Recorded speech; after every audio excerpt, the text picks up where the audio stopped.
Hello everyone, I am CP Jadon, your UGC Net Management faculty, and today we are going to start a very interesting topic, that is motivation. And इससे पहले थोड़ा सा recap कर लेते हैं कि कल हमने क्या देखा था। कल हमने देखा था कि ट्रांजैक्शनल बिहेवियर क्या होता है और लर्निंग क्या होती है। ठीक है, तो हमने देखा था ट्रांजैक्शनल बिहेवियर में हमने थ्योरी पढ़ी थी एरिक बर्डने की, एंड उसमें देखा था कि हमें तीन ईगो स्टेज होती हैं। कौन कौन सी होती हैं? First one was parent ego state, child ego state और adult ego stage.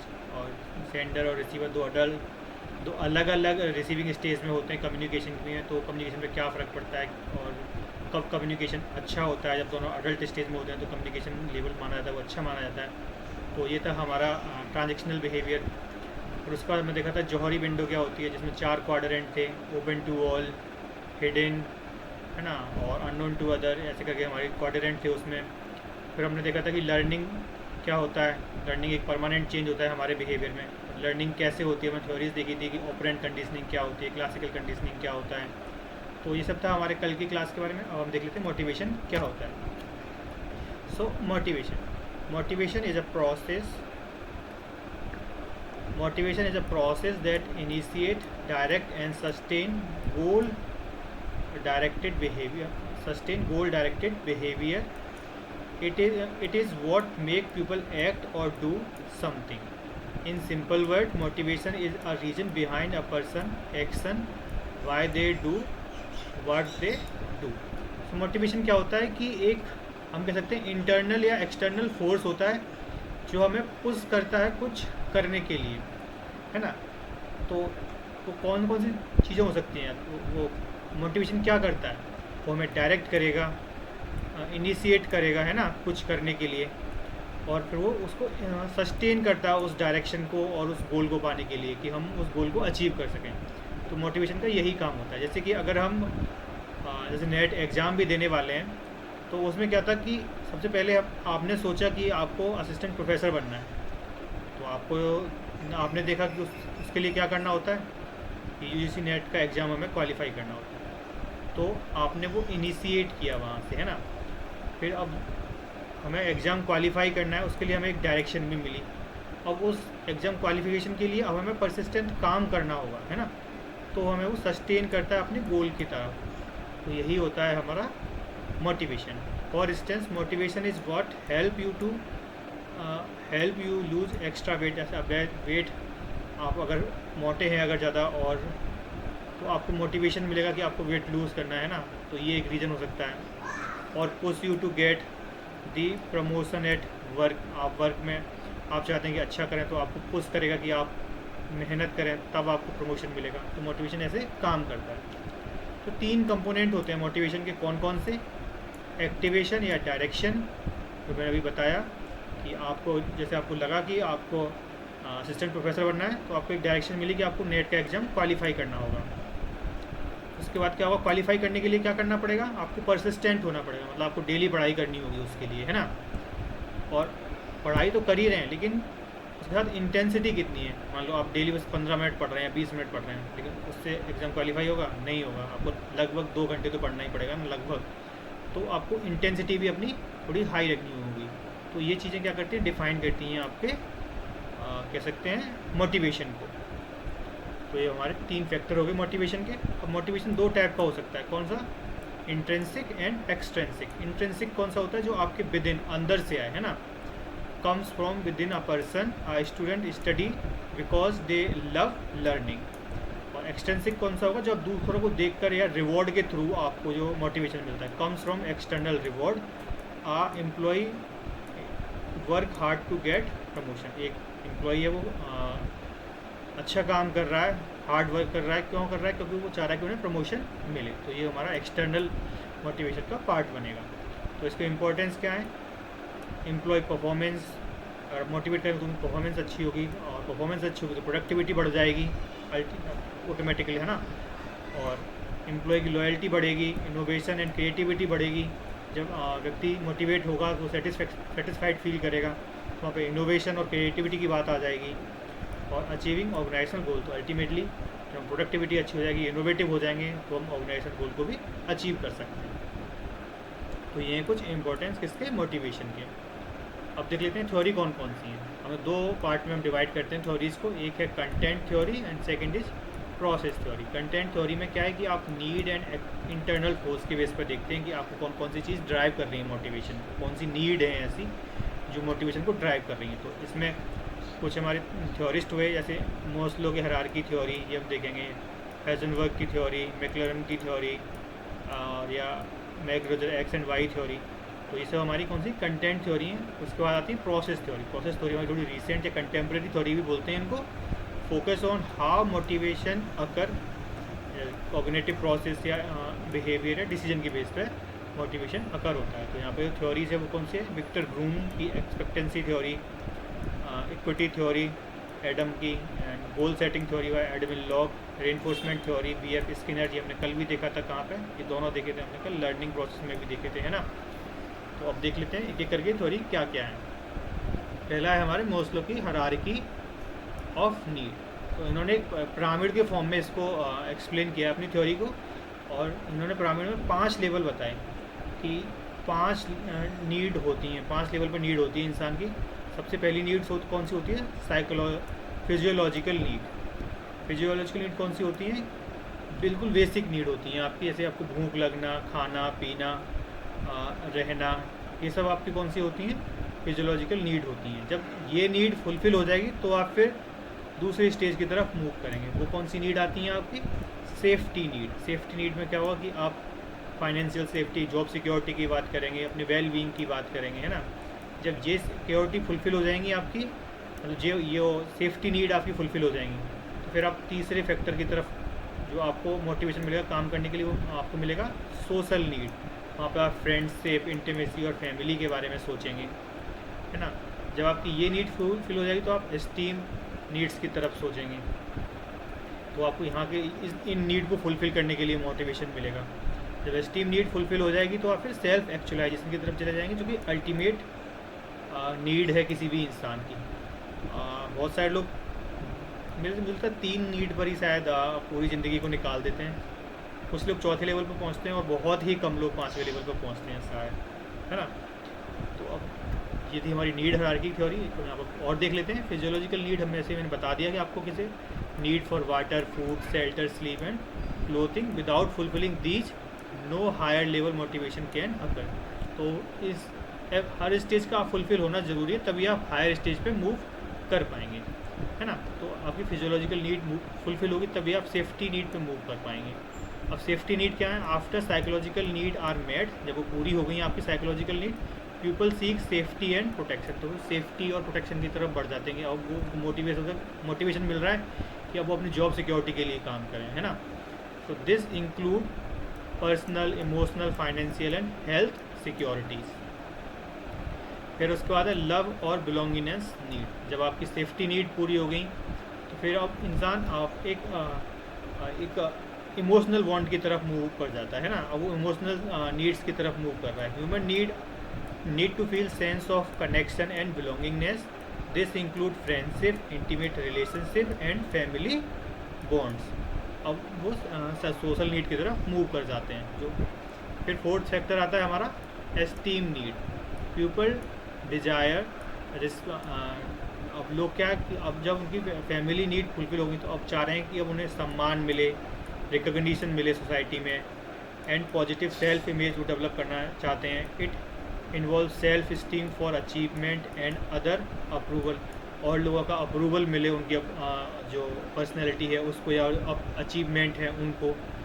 Lack of esteem में लीड टू फुलफिलिंग और फेलियर ऑफ इन्फॉर्मिटी। अगर ये चीज़ें फुलफिल नहीं होगी तो उन्हें कैसा फील आएगा, किसी व्यक्ति को फेलियर जैसा फील आएगा या फिर इन्फीरियर फील करेंगे। लेकिन अगर ये सेल्फ स्टीम नीड फुलफिल हो जाती है तो फिर वो सेल्फ एक्चुअलाइजेशन की तरफ चले जाते हैं, अल्टीमेट नीड्स की तरफ चले गए। This is a desire to reach one's full potential and purpose. It include creativity, personal growth and self fulfilment. तो यही है हमारा मोस्लो की नीड हायरार्की थ्योरी। यहाँ पे जो नाम है जितने भी, ये नाम के साथ थ्योरीज़ को ज़रूर याद करना। पिछले पेपर में भी जो हमने 2025 का जून पेपर हुआ है अभी रिसेंटली, उसमें 2 क्वेश्चन आया सिर्फ नाम के बेस पे। एक क्वेश्चन तो ये कुछ थ्योरी आई थी और पूछ लिया था कि थिंकर का नाम क्या है, मैच द फॉलोइंग में बहुत पूछता है यहाँ से क्वेश्चन। थिंकर का नाम दे देंगे, थ्योरी का नाम पूछ लेंगे, थ्योरी का नाम दे देंगे, थिंकर का नाम पूछ लेंगे। तो ये हमें बिल्कुल याद होने चाहिए। तो ये था हमारा मोस्टली की need hierarchy theory.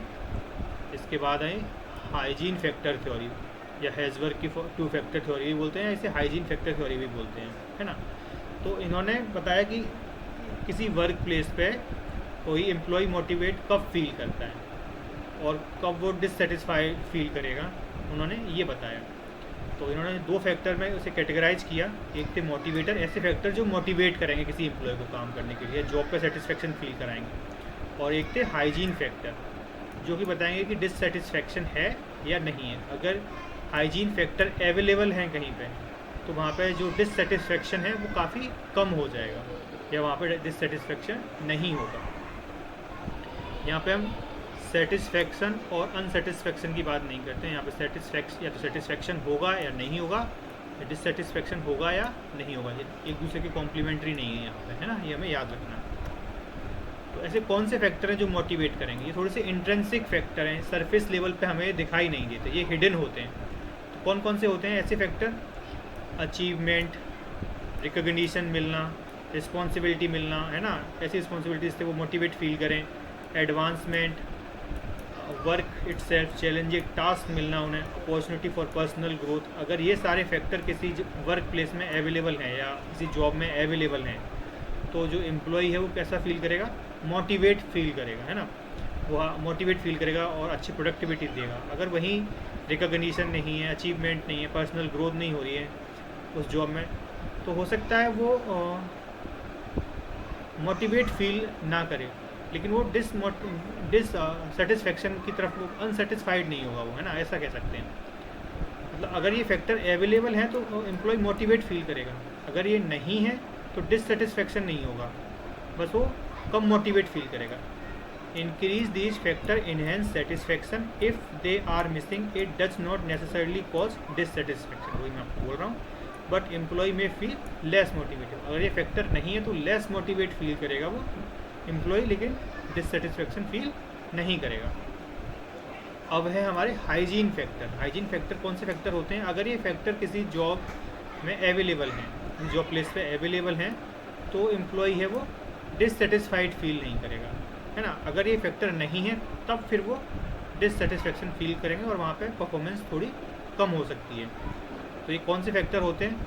Salary and benefit, job security, work condition, company policy, supervision, quality, relationship with peer and superior. तो हाइजीन फैक्टर कैसा काम करते हैं?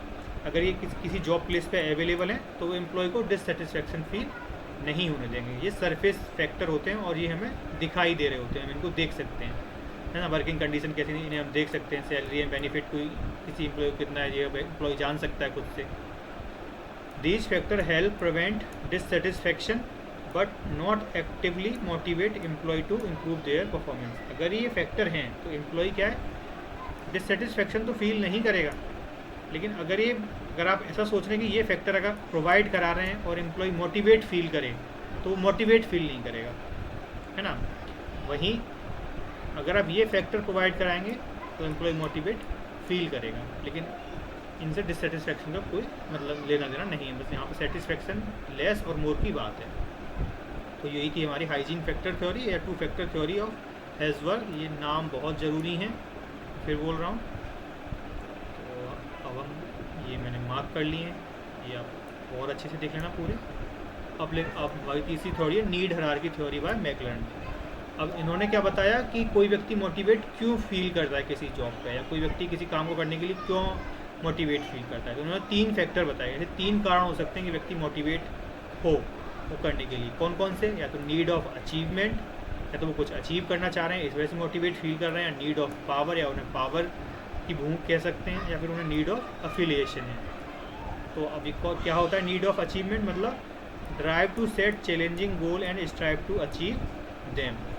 People with high achievement seek personal accomplishment and feedback, they prefer task and moderate risk personal responsibility. तो need achievement क्या करता है, कैसे लोगों को मोटिवेट करता है कि लोग अपने टास्क जो उन्हें चैलेंजिंग टास्क उन्होंने लिया है उसको वो फुलफ़िल करते हैं और उससे उन्हें कैसे मिलता है, सेटिस्फेक्शन मिलता है ना। तो वो एक अचीवमेंट, कुछ अचीव करना चाह रहे हैं। वही नीड ऑफ पावर का मतलब क्या है कि लोग मोटिवेट फील कर रहे हैं, किसी चीज़ को करने की कोशिश कर रहे हैं जिससे कि वो दूसरे लोगों को कंट्रोल कर सकें या गाइड कर सकें।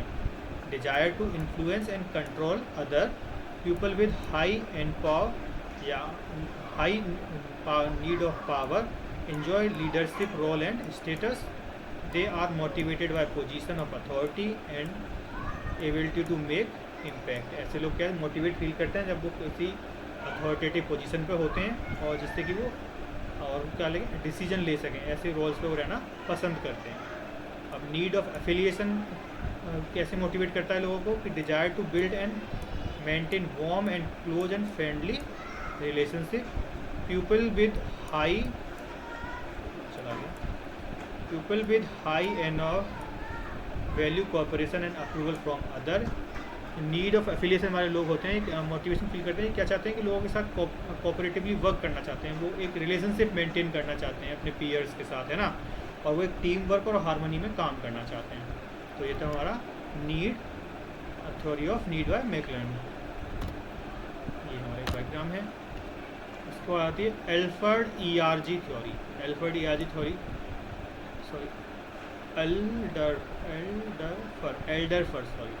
एल्डरफर ईआरजी थ्योरी। तो इस थ्योरी में क्या था कि ये एक्सटेंशन है किस चीज़ का, need hierarchy theory by Maslow. जो मैस्लो ने थ्योरी दी थी उन्होंने बताया था कि एक स्टेज फुलफिल होगी तब ऊपर की स्टेज की तरफ हम मूव करेंगे, है ना। लेकिन इन्होंने बोला कि ऐसा ज़रूरी नहीं है कि एक स्टेज पूरी होगी तभी आप दूसरी स्टेज की तरफ मूव करेंगे। आप अगर एक स्टेज तो मान लो आप सेकंड स्टेज पे हैं, अगर मैस्लो की थ्योरी में अगर आप मान लो सोशल नीड थ्योरी में है ना, यहाँ इस स्टेज पर आ गए हैं, आप थर्ड स्टेज पर आ गए हैं और आपकी फोर्थ स्टेज फुलफिल नहीं हो पा रही है, तो ज़रूरी नहीं है कि आप ऊपर की तरफ ही मूव करें, आप नीचे की तरफ भी मूव कर सकते हैं। बस यही डिफरेंस है दोनों थ्योरी में। और इन्होंने किया है, क्या किया जैसे कि यहाँ पे देखो जो नीड हायरार्की थ्योरी मैस्लो ने उन्होंने 5 स्टेज बताई थी और उन्होंने क्या 5 स्टेज को 3 स्टेजेस में डिवाइड कर दिया है। कौन सी, ईआरजी। उन्होंने पहली 2 थ्योरी नीड्स को मिला के कौन सी नीड बना दी, एग्जिस्टेंस नीड बना दिया, और सेल्फ स्टीम और सोशल बिलोंगिंगनेस को इन्होंने मिलकर क्या बना दिया, हमारा रिलेटेडनेस नीड बना दिया। एंड फिर लास्ट वन उनको इन्होंने सेल्फ एक्चुअलाइजेशन को इन्होंने नया नाम दे दिया, वो कौन सा नाम दे दिया, ग्रोथ नाम दे दिया।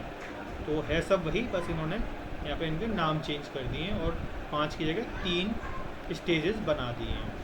Unlike Maslow, Alderfer stated that multiple need can be activated at same time. ज़रूरी नहीं है कि एक ही नीड फुलफिल हो तब आप नेक्स्ट स्टेज पे मूव करेंगे, आपकी जो मल्टीपल नीड है वो एक्टिवेट हो सकती हैं सेम टाइम पे। And if the higher level needs are frustrating, अगर उनको हायर लेवल नीड्स नहीं मिल पा रही हैं और वो फ्रस्ट्रेट फील कर रहे हैं, इंडिविजुअल में regress to lower level need, call frustration regression principle. तो वो क्या होता है कि लोअर लेवल नीड्स है उनकी तरफ मूव कर जाते हैं। तो ये थी हमारी ईआरजी थ्योरी। अब देख लेते हैं मैकग्रेग की theory X and theory Y. ये हमने पर्सनैलिटी की थ्योरी में भी देखी थी, है ना, और वो यहाँ पे भी है। तो इसका पर्पस क्या है, to explain contrasting assumption that manager hold about employee motivation and behaviour. तो ये थ्योरिस्ट हैं, इन्होंने माना कि जो मैनेजर है वो एम्प्लॉय को 2 तरीके से देखता है और उनके बेस पे वो मैनेजमेंट स्टाइल को अपनाते हैं। एक व्यू है देखने का, थ्योरी एक्स व्यू, जो कि ट्रेडिशनल व्यू है, और नेगेटिव व्यू है। इस व्यू में क्या मानते हैं कि जो लोग काम कर रहे हैं, जो एम्प्लॉई हैं, वो लेजी हैं, काम नहीं करना चाहते, उनको स्ट्रिक्ट सुपरविजन में रखते हैं, है ना, वहाँ पे डिग्री ऑफ फ्रीडम कह सकते हैं बहुत कम देते हैं थ्योरी एक्स में। तो थ्योरी एक्स तरीके के लोग होंगे, ऐसा मानते हैं उसमें कि लोग क्या हैं, वो कामचोर हैं, काम नहीं करना चाहते हैं ना, वर्क को पसंद नहीं करते हैं, तो उनको कॉन्स्टेंट सुपरविजन रखा जाए, इस तरह की मैनेजमेंट स्टाइल का इस्तेमाल करता है मैनेजमेंट। तो वहीं थ्योरी वाई में कैसे लोग या मॉडर्न या पॉजिटिव व्यू बोलते हैं इसको, इसमें जो अजम्पशन है वो ऐसा मानते हैं कि जो एम्प्लॉई हैं वो सेल्फ मोटिवेटेड हैं, तो काम को एंजॉय करते हैं, सीकिंग रिस्पॉन्सिबिलिटी है, तो यहाँ पे मैनेजमेंट स्टाइल कैसी हो जाएगी, पार्टिसिपेटिव हो जाएगी। यहाँ पे टीम वर्क को काफ़ी कैसे मोटिवेटिव इनोवेटिव वर्क को यहाँ पे हम कह सकते हैं कि इस स्टाइल में यूज किया जा सकता है। तो participative leadership, empowerment, motivation through involvement. यहाँ बिलीव क्या है, people are creative and capable of self direction. तो ये थी हमारी कुछ थ्योरी। हमने ये अपनी कंटेंट थ्योरी की 5 थ्योरी हमने पूरी देख ली अपनी। जितना ज़रूरी है मैंने उतना ही इंक्लूड किया है यहाँ पे। हमें एक्स्ट्रा ज़्यादा कुछ करने की ज़रूरत नहीं है ना। हम जब साइकोलॉजी सब्जेक्ट हमारा होता तो हम शायद हमको और डिटेल में पढ़ रहे होते, लेकिन हमारे पेपर के अकॉर्डिंग इतना ही ज़रूरत है, और इतने में ही हम जितनी क्वेश्चन अभी तक आए उन सबको हम कवर कर सकते हैं, है ना। बस यहाँ पे ये नाम और थ्योरी का नाम और थिंकर का नाम, मतलब जिन्होंने थ्योरी दी है, ये मैं बार बार बोल रहा हूँ, बहुत इंपॉर्टेंट। तो ये थी कुछ हमारी 5 थ्योरी। अब हम देख लेते हैं कंटेंट या प्रोसेस थ्योरी। अब प्रोसेस थ्योरी में पहली थ्योरी है हमारी विक्टर ब्रूम की एक्सपेक्टेंसी थ्योरी ऑफ मोटिवेशन। तो यहाँ पे जो ब्रूम ने बताया कि लोग मोटिवेट कैसे फील करते हैं, कौन सी चीज़ें लोगों को मोटिवेट कराती हैं। तो यहाँ इन्होंने बताया कि जब व्यक्ति कोई कुछ एक्सपेक्ट कर रहा है ना, कुछ एक्सपेक्ट कर रहे हैं कि उन्हें कुछ मिले, तो उसके लिए क्या करना होगा। मान लो कोई एम्प्लॉई है, वो प्रमोशन चाहते हैं, है ना। तो प्रमोशन चाहने के लिए क्या करना होगा, पहले उन्होंने देखा कि उन्हें कुछ एफ़र्ट लगाना होगा, है ना। अगर वो एफ़र्ट लगाएंगे तो वो अच्छी प्रमोशन मतलब परफॉर्मेंस देंगे। और वो हार्ड वर्क करेंगे तो उससे क्या होगा, अच्छी परफॉर्मेंस आएगी। अच्छी परफॉर्मेंस देंगे तो उससे क्या मिलेगा, हमें अच्छा आउटपुट मिलेगा कंपनी को। और कंपनी को अच्छा आउटपुट मिला किसी एम्प्लॉई से, तो कंपनी क्या करेगी, रिवॉर्ड देगी अपने एम्प्लॉई को। और अगर वो रिवॉर्ड जो एम्प्लॉई है उसको लगा कि हाँ जो वो चाहते थे वो उन्हें मिल गया, तो फिर वो क्या करेगा, उनके लिए एक मोटिवेशन का काम करेगा। तो यही है हमारी expectation theory. Explain how individual decide between different behaviour based upon their expectation of outcome. वही आउटकम जो बाद में रिवॉर्ड मिल रहा है उसके बेस पर डिसाइड होता है वो कैसे बिहेव करेंगे। Victor theory suggest that motivation किसकी का रिजल्ट होता है, रिजल्ट ऑफ रेशनल थिंकिंग। उन्होंने रेशनल थिंकिंग ही तो की है वहाँ पे। उन्होंने पूरी प्रोसेस सोचा है कि पहले हार्ड वर्क करेंगे, अच्छी परफॉर्मेंस आएगी तो मुझे रिवार्ड मिलेगा, फिर वो ऐसे करके। तो क्या होता है, ये रेशनल थिंकिंग का पार्ट होती हैं। People choose action that they believe will lead to desired outcome. Motivation depend upon strength and 3 belief. तो 3 बिलीफ पे डिपेंड करता है। वो कौन कौन से होते हैं, एक्सपेक्टेंसी मतलब क्या है यहाँ पे, the believe of increased effort will lead to better performance. वो क्या कह रहे हैं, एक्सपेक्ट कर रहे हैं वो ऐसा कि अगर वो अच्छा एफर्ट लगाएंगे तो वो अच्छे परफॉर्मेंस की तरफ मूव कर जाएंगे। तो यहाँ पे वो क्वेश्चन पूछता है कि if I put more effort will I perform better. इस तरह के क्वेश्चन जब एम्प्लॉई इस स्टेज पे होता है तो वो ऐसा क्वेश्चन करता है खुद से। For example, a student study more because they believe it will result in higher marks. जैसे कि हम एग्ज़ाम के लिए प्रिपेयर कर रहे हैं तो हम ज़्यादा स्टडी किस लिए कर रहे हैं, क्योंकि हम एक्सपेक्ट कर रहे हैं कि अगर हम ज़्यादा स्टडी करेंगे तो हम अच्छा स्कोर कर सकते हैं एग्ज़ाम में। इसको आगे इंस्ट्रूमेंटलिटी, अच्छा परफॉर्म करेंगे तो अच्छा आउटकम मिलेगा हमें। उसको आता है वैलेंस, वैल्यू ऑफ आउटकम। अब यहाँ पे अगर उन्होंने अच्छा परफॉर्म किया है ना, अच्छा परफॉर्म किया तो अच्छा आउटकम ही मिल गया। लेकिन अब वैलेंस का मतलब क्या है कि संदिग्धता क्या है यहाँ पे, कि अब जो रिवॉर्ड कंपनी की तरफ से या ऑर्गेनाइजेशन की तरफ से व्यक्ति को मिला है तो वो उस रिवॉर्ड को वो उनकी एक्सपेक्टेशन के अकॉर्डिंग है या नहीं है। अगर वो उनकी इच्छा के अनुसार है तो मतलब उन्हें वो मोटिवेट फील कराएगा, अगर नहीं है तो वो इतना मोटिवेशन उनको नहीं देगा। तो यहाँ पर क्वेश्चन क्या पूछता है employee, do I value the reward that is being offered. जो उन्हें रिवॉर्ड मिला है वो उसको वैल्यू करते हैं या नहीं करते। For example, are employee is more motivated if reward is meaningful like money, recognition और ग्रोथ। अगर इन तीनों फैक्टर में से भी कोई फैक्टर मिसिंग है तो वहाँ पर मोटिवेशन क्या हो जाएगा, 0 हो जाएगा। तो यही थी हमारी expectation theory by Victor Vroom. अब देख लेते हैं एडम जे स्टेसी एडम की ये थ्योरी है हमारी, क्या है, इक्विटी थ्योरी।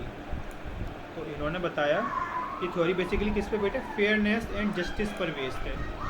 किसी ऑर्गेनाइजेशन में कितना फेयर एंड जस्टिस किसी एम्प्लॉय को मिलता है, उसके बेस पे एम्प्लॉय मोटिवेट या डिमोटिवेशन फील करता है। तो ये बेसिकली क्या क्या बताते हैं कि कोई व्यक्ति कितना कह सकते हैं एफर्ट लगा रहा है कहीं ऑर्गेनाइजेशन पे, और उसके बदले उन्हें जो रिवॉर्ड मिल रहा है वो कितना मिल रहा है, और उस आउटकम को और जो इनपुट उन्होंने लगाया है इसका रेशियो लेता है वो एम्प्लॉय, फिर और लोगों के साथ इसी रेशियो को जो और व्यक्ति कितना एफर्ट लगा रहे हैं और उन्हें कितना आउटकम मिल रहा है, मतलब कितनी सैलरी मिल रही है, अब वो खुद का जो रेशियो है और दूसरे से उस रेशियो को मैच करते हैं। अगर वो रेशियो इक्वल है तो मतलब एम्प्लॉय मानेगा कि उसे फेयरली ट्रीट किया जा रहा है ऑर्गेनाइजेशन में। अगर वो कम है तो एम्प्लॉय बोलेगा कि नहीं, उसे अनफेयरली ट्रीट किया जा रहा है ना। तो इसी चीज़ पर ये थ्योरी बेस्ड है। तो according to Adam, individual compare ratio of their input and output to the input and output of other. If the perceive inequality, they will feel distress and get demotivated। अगर वहाँ पर लगेगा कि inequality है, मतलब तो आपको बराबर नहीं मिल रहा है, तो वहाँ पे डिमोटिवेशन आ जाएगा। तो जो इनपुट है वो क्या होगा, एक एम्प्लॉई का इनपुट क्या हो सकता है, एफर्ट हो सकता है, time, skill, experience, education and loyalty. और उनको आउटपुट जब वो इनपुट दे रहे हैं, ये सारी चीज़ें वो ऑर्गेनाइजेशन को दे रहे हैं, तो उसके बदले में ऑर्गेनाइजेशन उनको कुछ देती है। वो क्या देती है, सैलरी देती है, रिकॉग्निशन, प्रमोशन एंड बेनिफिट। तो यहाँ पे एक क्वेश्चन बनती है, एक पर्सन अपना देख रहा है और फिर अदर के साथ कंपेयर कर रहा है। अगर उन्हें इक्वल, अगर वो रेशियो दिख रहा है लगभग इक्वल सा ही लग रहा है उन्हें, तो वहाँ पे क्या सेंस आएगा, फेयरनेस का सेंस आएगा और वो मोटिवेट फील करेंगे। अगर उन्हें लग रहा है कि नहीं और उनको कम मिल रहा है, अंडर रिवॉर्ड इनइक्वालिटी है ना, वहाँ उन्हें कम मिल रहा है औरों के कंपैरिजन में, तो यहाँ पे नेगेटिव इनइक्वालिटी आएगी। मतलब यहाँ पे ये ज़्यादा हो गया, ये ज़्यादा हो गया, उनको कम मिल रहा है और उनको कम मिल रहा है औरों को ज़्यादा मिल रहा है, तो वहाँ पे अनइक्वालिटी आ गई। तो वहाँ पे उनको लगेगा उन्हें अनफेयर ट्रीट किया जा रहा है एम्प्लॉय को, तो वहाँ पे डिमोटिवेशन आ जाएगा। और उन्हें हायर रिवॉर्ड भी मिल रहा है तो उन्हें लगेगा, उन्हें गिल्ट लगेगी, अरे यार मैं तो इतना काम कर ही नहीं रहा, मुझे क्यों इतना पैसा दिया जा रहा है ना। हो सकता है कि उन्हें थोड़ा सा गिल्ट महसूस हो, लेकिन मुझे नहीं लगता कि ऐसा होगा। अगर किसी को ज़्यादा मिल रहा है, हो सकता है कि उन्हें ऐसा लगे कि उन्हें ज़्यादा अच्छे से ट्रीट किया जा रहा है। लेकिन अब ये थ्योरी में है तो हम इसे इस तरीके से रीड कर लेते हैं ना। तो ये 3 फैक्टर होते हैं हमारे एडम की थ्योरी में, ये कई बार पूछे गए हैं, तो आप इसको ज़रूर याद रखिएगा कि ऐसी कौन सी थ्योरी है जहाँ पर एक एम्प्लॉय अपने आउटकम और इनपुट को कंपेयर करता है दूसरों के साथ। ये स्टेटमेंट कई बार पूछा गया है, तो कौन सी थ्योरी है, equity theory given by Adam, J Stacy Adam. तो जो अब इसी से रिलेटेड टॉपिक है, इसीलिए मैंने यहाँ पे ऐड कर दिया कि ऑर्गेनाइजेशन में 3 तरह का जस्टिस की बात करते हैं। कौन कौन से जस्टिस हो सकते हैं, एक है distributive justice, and second is procedural justice, and third is interactional justice.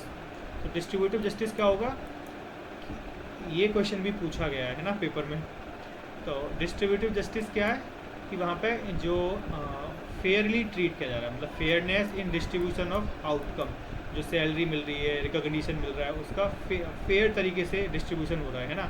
ऐसा नहीं हो रहा कि एम्प्लॉई का, मतलब मैनेजर का कोई एम्प्लॉई चाहिए है, मतलब वो उसको पसंद करते हैं तो वो उसको बेवजह ज़्यादा प्रमोशन दे रहे हैं या एडवांस कह सकते हैं प्रमोशन दे रहे हैं या रिकॉग्निशन मिल रहा है उन्हें, है ना, ज़्यादा। तो वहीं कोई व्यक्ति है जो उनकी नहीं बनती है मैनेजर से, लेकिन अच्छा काम कर रहे हैं, तो उनको इतना रिकॉग्निशन नहीं मिल रहा।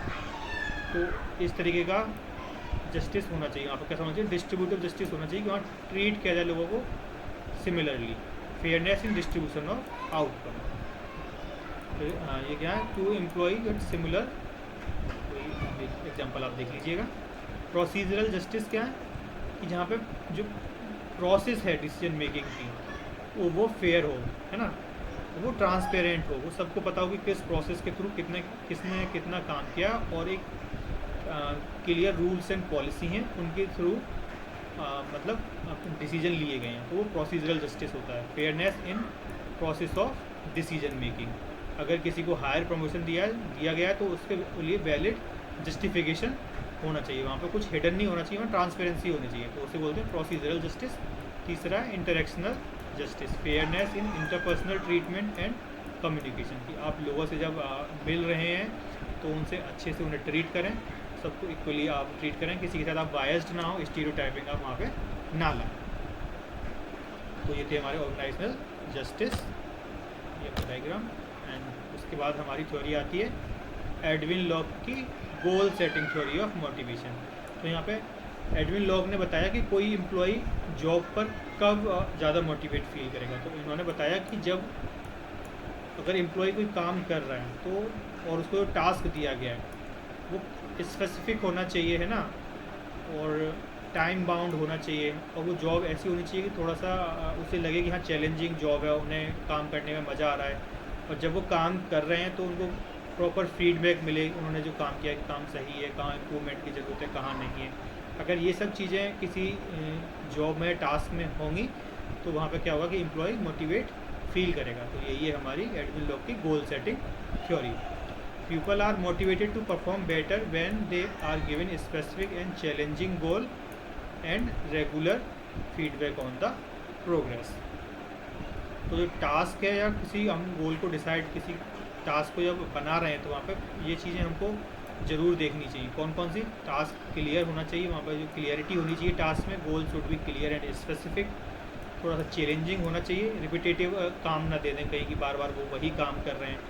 एक व्यक्ति एक काम को जब बार बार करता है तो वहाँ पर क्या होता है मोनोटोमस बिहेवियर आ जाता है। मोनोटोमस बिहेवियर क्या होगा, बोर फील होने लग जाएगा इंसान को, तो वो मोटिवेट फील नहीं करेंगे। वहाँ पर कमिटमेंट होना चाहिए, people must committed to achieve the goal, उनमें सेंस ऑफ कमिटमेंट होना चाहिए, और जो काम कर रहे हैं उसको प्रॉपर फीडबैक मिलना चाहिए कि ऐसा ना हो कि ना फीडबैक मिल ही नहीं रहा, उन्हें पता ही नहीं पड़ रहा कि वो क्या कर रहे हैं, तो ऐसा नहीं होना चाहिए, है ना। टास्क कॉम्प्लेक्सिटी, टास्क की कॉम्प्लेक्सिटी जो व्यक्ति काम कर रहा है उसकी एक्सपीरियंस और नॉलेज के हिसाब से होना चाहिए। ना ही ऐसा टास्क दे दो कि बिल्कुल ईजी हो, और ना ही ऐसा टास्क दे दो कि जो बिल्कुल ही टफ हो और इनकी समझ से बाहर जा रहा हो, है ना। तो वहाँ पे भी क्या होगा कि व्यक्ति डिमोटिवेट फील करेगा। तो इसीलिए जो टास्क कॉम्प्लेक्सिटी है उसको भी हमें अच्छे से सोच समझ के डिज़ाइन करना चाहिए। तो यही है हमारी गोल सेटिंग थ्योरी का एडविन लॉग। अब हमारी BF स्किनर की रेनफोर्समेंट थ्योरी। कल हमने लर्निंग में भी देखा था इसको कि BF स्किनर की हमारी ऑपरेंट कंडीशनिंग देखी थी। ऑपरेंट कंडीशनिंग क्या होता है कि चूहा जब बार बार बजर को पैर से प्रेस करता है तो उसको खाना मिल जाता है ना। तो हमने उसको एक ऑपरेंट कंडीशन बना दिया और उनके बिहेवियर में चेंज कर दिया। और वहीं अब आप इसे मोटिवेशन में देख रहे हैं तो यहाँ पर मोटिवेशन में BF स्किनर की थ्योरी है कौन सी, रेनफोर्समेंट थ्योरी। दोनों जगह सेम ही चीज़ है, बस दोनों जगह नाम बदल गए हैं उनके और कुछ नहीं है ना। इसको हम पर्सनैलिटी में पढ़ लेते हैं कभी कभी, वहाँ पे उसको हम सोशल लर्निंग थ्योरीज के थ्रू इसे देख लेते हैं ना। तो ये कौन सा बिहेवियरल थ्योरी ऑफ मोटिवेशन है। यहाँ पे स्किनर ने बताया कि हम किसी को मोटिवेशन कैसे फील करा सकते हैं। Motivation is shaped by consequence of individual behaviour. Reward behaviour are repeated. जब किसी काम को करने पर आपको रिवॉर्ड मिल रहा है तो वो बिहेवियर रिपीट करेगा कोई व्यक्ति बार बार, है ना, क्योंकि उन्हें रिवॉर्ड मिलता है और अल्टीमेटली उनके बिहेवियर में वो चेंज आ जाएगा और उन्हें मोटिवेट फील करेगा, क्योंकि उन्हें रिवॉर्ड मिलता है तो वो मोटिवेट फील करेंगे, बार बार वही काम करेंगे। वहीं पनिशमेंट बिहेवियर, जब किसी व्यक्ति कोई काम कर रहा है उसके लिए पनिशमेंट मिल रहा है उन्हें, तो वो क्या करेंगे, उस काम को कम रिपीट करेंगे, है ना। तो पनिशमेंट क्या करता है, डीमोटिवेट करता है लोगों को, उस काम को करने से बचाता है। So this theory is based upon law of effect. Law effect क्या कहता है, behaviour followed by positive consequence tends to repeated. जो ऐसा बिहेवियर जो पॉजिटिव कॉन्सिक्वेंस की तरफ जा रहा है तो जो टेंडेंसी होगी किसी भी व्यक्ति की वो उसे रिपीट करने की होगी। और while behaviour followed by negative consequence tend to stop. तो यही हमारा लॉ ऑफ इफेक्ट। ऐसा कभी पूछा नहीं गया लेकिन ये थ्योरी में है तो मैंने यहाँ बता दिया आपको। अब type of reinforcement and punishment देख लेते हैं। तो रेनफोर्समेंट है वो दो तरीके का होता है, पनिशमेंट भी दो तरीके का होता है। एक होता है पॉजिटिव रेनफोर्समेंट और नेगेटिव रेनफोर्समेंट। वहीं पनिशमेंट भी पॉजिटिव एंड नेगेटिव। अब ये देख लेते हैं क्या होते हैं। तो पॉजिटिव रेनफोर्समेंट का मतलब क्या है कि आप अगर कोई बिहेवियर आप मतलब पॉजिटिव बिहेवियर चाह रहे हैं किसी से, प्लीजेंट बिहेवियर है तो वो बार बार रिपीट करवाना चाह रहे हैं तो उसको पॉजिटिव रेनफोर्समेंट बोलते हैं। तो आप उसे कैसे इंड्यूस करेंगे, adding pleasant stimulus after a desire behaviour to increase it repetition. तो आप कुछ ऐसी चीज़ों को ऐड करेंगे अगर कोई काम हो रहा है उसके बाद कि उस बिहेवियर को कोई व्यक्ति बार बार दोहराए। जैसे कि a manager give employee a bonus for meeting sale target. जैसे कि अगर किसी एम्प्लॉई ने अपना सेल टारगेट पूरा कर लिया है तो मैनेजर क्या करेंगे, उन्हें कुछ बोनस देंगे, है ना। अब जो एम्प्लॉय को बोनस मिल गया है और क्या होगा, इससे मोटिवेट फील करेगा एम्प्लॉय, और वो क्या करेगा, दोबारा भी वो टास्क को, जो उसका टारगेट है उसको दोबारा फुलफ़िल करने की कोशिश करेगा। क्यों करेगा? क्योंकि उन्हें पता है कि अगर उन्होंने टास्क फिल कर दिया तो उन्हें क्या मिलेगा, बोनस मिलेगा। और बोनस वहाँ किसका काम कर रहा है, मोटिवेशन का काम कर रहा है।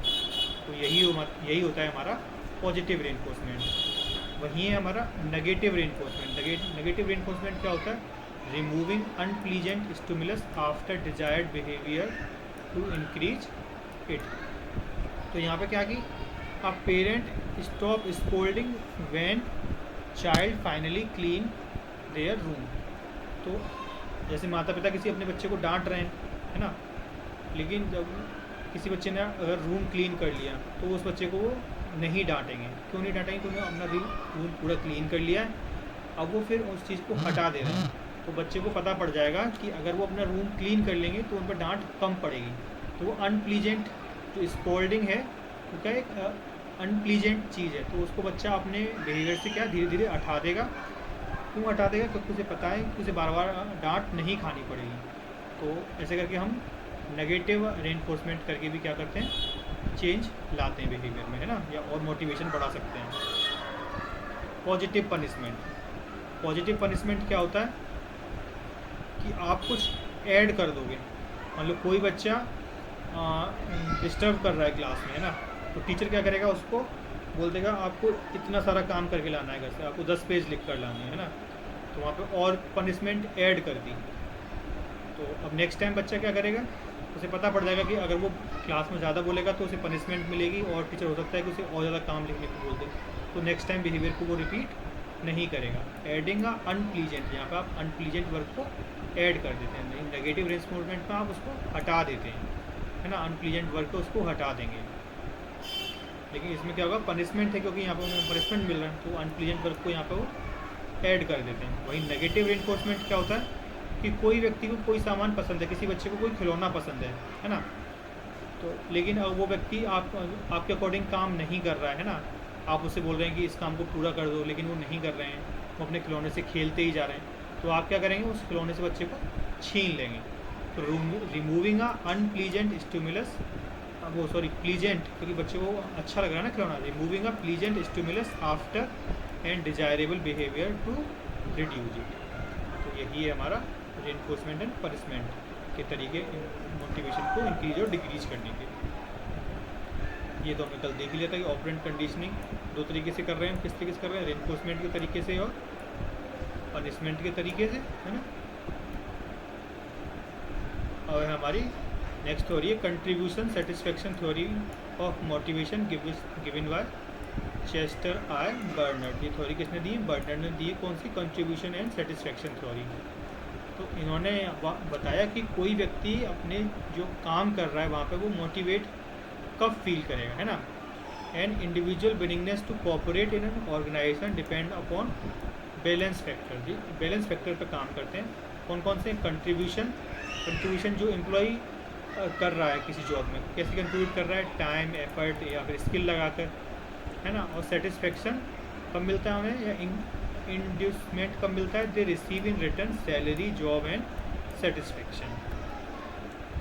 तो की पॉइंट क्या है थ्योरी के, इक्विलिब्रियम मॉडल। इक्विलिब्रियम मॉडल क्या कहता है कि ऑर्गेनाइजेशन मस्ट मेंटेन, जो ऑर्गेनाइजेशन है उनको एक इक्विलिब्रियम मेंटेन करना चाहिए किन दोनों के बीच में, कंट्रीब्यूशन एंड सेटिस्फेक्शन के बीच में। अगर इक्विलिब्रियम सही से मेंटेन होगा तो वहाँ पे क्या होगा कि जो आउटपुट है अल्टीमेटली और जो सेटिस्फेक्शन है एम्प्लॉय का वो सही बना रहेगा। इफ़ द इंड्यूसमेंट ओवरवे कंट्रीब्यूशन, जो वो जो व्यक्ति जो इनपुट दे रहा है ना, तो उनके कंपैरिजन में आउटपुट ज़्यादा मिल रहा है व्यक्ति को, तो एम्प्लॉय कैसे होंगे, मोटिवेट फील करेंगे। फिर है willingness to cooperate. If people decide to cooperate based upon cost benefit analysis, वो कॉस्ट बेनिफिट एनालिसिस करते हैं कि जब विलिंगनेस टू कोऑपरेट मतलब कॉपरेट करना चाह रहे हैं ऑर्गेनाइजेशन में कि नहीं करना चाह रहे हैं, किस चीज़ पर डिपेंड करता है, कॉस्ट बेनिफिट एनालिसिस करता है एक employee. They weigh the reward of work, वो वे करते हैं रिवॉर्ड, जैसे रिवॉर्ड क्या होता है, पे respect and growth against the sacrifice. Sacrifice क्या होगा कि वर्कलोड कितना है, टाइम स्ट्रेस कितना है ना। तो इनके बेस पे कोई एम्प्लॉय कोऑपरेट करने की क्षमता रखते हैं। उसके बाद organizational effectiveness, stable organization is the one where most member are find the job find that satisfaction is greater than contribution. जो स्टेबल ऑर्गेनाइजेशंस होती हैं वहाँ पे सेटिस्फैक्शन है वो ज़्यादा होता है कि इसके कंपैरिजन में जो आउटपुट मिल रहा है उनको वहाँ सेटिस्फैक्शन ज़्यादा होता है जो आप वर्कलोड दे रहे हैं उनके कंपैरिजन में। This lead to continued cooperation, motivation and organizational success. जब ये तीनों चीज़ मिल जाती हैं तो वहाँ पे आपको कॉपरेशन भी अच्छा मिलेगा, मोटिवेशन भी अच्छा मिलेगा और ऑर्गेनाइजेशनल सक्सेस भी मिलेगी, क्योंकि वहाँ पे एम्प्लॉय आपकी कंपनी में रिटेन रहेगा, वो अच्छा आउटपुट देगा, है ना। तो यही है हमारा contribution satisfaction theory by Chester Bernard. अब ये हमारी आखिरी थ्योरी है, जॉब कैरेक्टरिस्टिक्स मॉडल। ये किसने दी थी, हैकमैन एंड ओल्डम ने दी थी।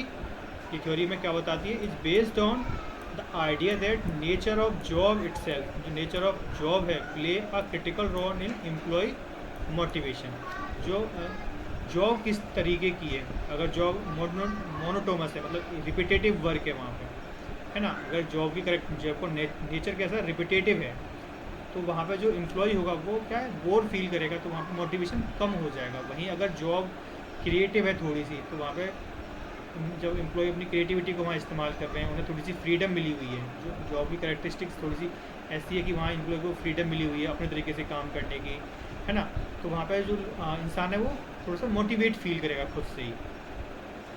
तो उन्होंने बताया कि 5 कैरेक्टरिस्टिक्स होती हैं जो इफ़ेक्ट डालती हैं। अब वो कौन कौन सी होती हैं ये देख लेते हैं। जॉब कैरेक्टरिस्टिक्स कौन सी होती है, 5 तरीके की होती है। कौन सी, एक तो स्किल वैरायटी, जो आप टास्क, आप जो जॉब आप करने वाले, जो टास्क आप करने वाले हैं उसमें स्किल की वैरायटी कैसी है। स्किल या तो बिल्कुल ऐसा ना हो कि कोई स्किल वहाँ पर रिक्वायर्ड ही नहीं है, सिर्फ कॉपी पेस्ट करना है मान लो, है ना। या फिर ऐसा भी ना हो कि बिल्कुल हाई लेवल ऑफ थिंकिंग हो वहाँ पे, कि वो फिर घबरा जाए कोई व्यक्ति कि हाँ मेरे से नहीं होगा। तो वहाँ पे हमें ध्यान रखना होता है स्किल वैरायटी का। टास्क आइडेंटिटी, तो टास्क की आइडेंटिटी है ना, the degree to which job involving complete a whole and identify piece of work, job with clear beginning. तो जो टास्क है उसकी क्लियर बिगनिंग्स होनी चाहिए, मिडल होना चाहिए एंड एंड होना चाहिए। मतलब आपको पूरा इन एंड आउट आपको टास्क के बारे में पता होना चाहिए। तो प्रॉपर टास्क की आइडेंटिटी होना चाहिए। एंड टास्क सिग्निफिकेंस से मतलब है कि जो व्यक्ति टास्क कर रहा है, कोई काम कर रहा है, तो एम्प्लॉय को ऐसा फील आना चाहिए कि जो वो काम कर रहे हैं वो ऑर्गेनाइजेशन के लिए या फिर और लोगों के लिए क्या है, इम्पॉर्टेंट है।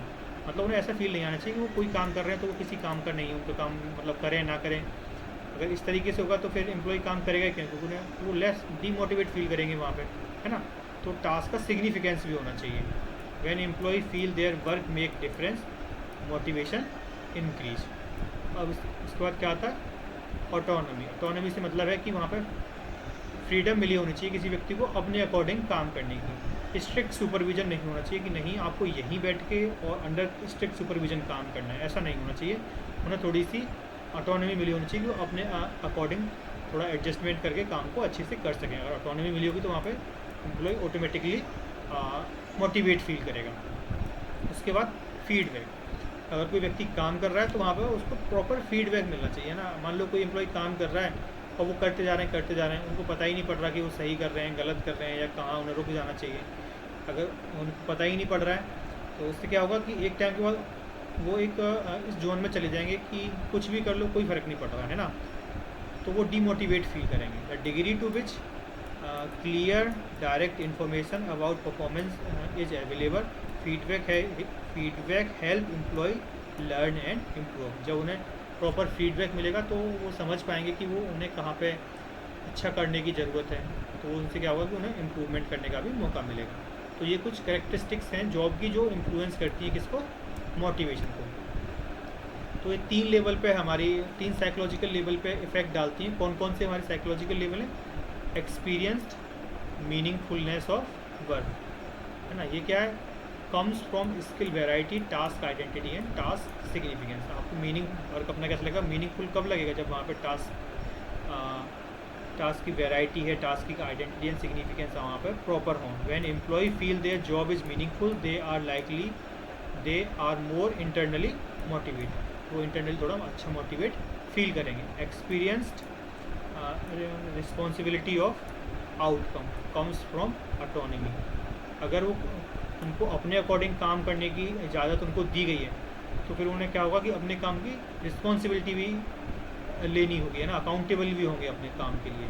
तो अगर इस तरीके की जब कोई व्यक्ति अपने काम के लिए अकाउंटेबल हो, रिस्पॉन्सिबल हो, तो वहाँ पे क्या होता है कि एक सेंस ऑफ रिस्पॉन्सिबिलिटी बढ़ जाता है और वो भी क्या करता है कि लोगों को सजग करता है कि वो अच्छे से काम करें, है ना। Knowledge of actual result of work activity, ये कैसे होगा? फीडबैक के थ्रू होगा। कैसे? Employee understand how effectively they are performing. अगर ये चीज़ उनको फीडबैक प्रॉपर मिलेगा तो उनको पता भी पड़ेगी कि वो कैसे अच्छा काम कर रहे हैं या नहीं कर रहे हैं, तो ये उनके एक्चुअल रिजल्ट को और एक्टिविटी को बताएगा। तो ये 3 साइकोलॉजिकल लेवल पे फ़र्क डालता है किसी एम्प्लॉई पे। कौन कौन से?